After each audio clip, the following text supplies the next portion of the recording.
Ndagĩka nini thutha wa atongoria arĩa megwetereirwo kũhumba riri igongona rĩa kiumia kanitha-inĩ wa ACK Wĩtima mwena wa Othaya gũikara thĩ na mũikarĩri gĩtĩ wa kanitha ũcio kũheo mweke wa kũmanyita ũgeni, gatagatĩ kao arĩ mũtongoria wa kĩama kĩa DCP Rigathĩ wa Gachagua.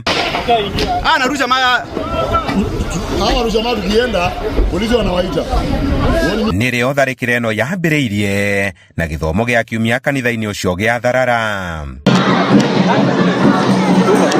Thararia aya arĩa marekwĩrwo gũkorwo marĩ maabitha a borithi makiomokera kanitha ũyũ na ndogo ya kũruta maithori, na oho marathũkia rithathi macierekeirie kanitha ũcio.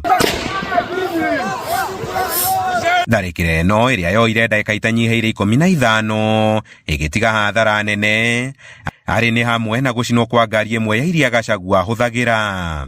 Ngari cia thiriti yake onacio itinatigĩrĩrwo, nyingĩ ciacio ikĩhũrwo icicio na kũhuhũrwo. Rigathĩ ũrĩa rĩrĩa tharĩkĩro ĩno ĩgũthiaga na mbere atigirwo atĩnĩkĩte thĩinĩ wa kanitha thiũrũrũkĩirio nĩ athiriti yake, ahumũrũrũkĩtio kũgera mwanya ũyũ rũgiri-inĩ rwa kanitha ũyũ thutha wa andũ acio kũgeria rĩa kerĩ gũtonya nginya harĩa egũikarĩte.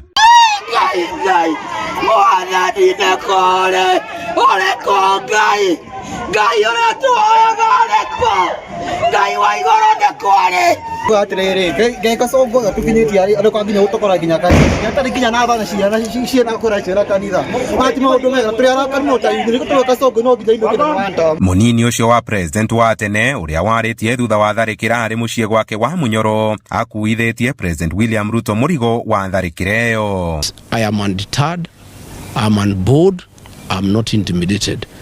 We shall continue with the journey to liberate this country. We shall continue. And I want to ask our supporters to be steadfast. Our young people to continue protecting our meetings against goons. Rĩrĩ ti rĩa mbere kanitha kũrĩa Gachagua athiĩ gũtharĩkĩrwo, kuona nĩ erĩga gũtharĩkĩrwo mwena wa Mwiki, Gatũndũ na rĩu Nyĩrĩ. I want to ask Murkomen, for 40 minutes, police attacked the church. Where were the local police officers from Othaya police station? 100 meters away. Which is 200 meters away from where we were. How can an attack on a church take place with the live bullets and tear gas for 40 minutes? And then the CS Interior is saying he's going to investigate. There's nothing to investigate because this attack was organized by government, by the police, and by the two members of parliament. Handũ-inĩ ha Inooro TV kuma Wĩtima Othaya kaunti-inĩ ya Nyĩrĩ, njĩta Kamau wa Mwangi.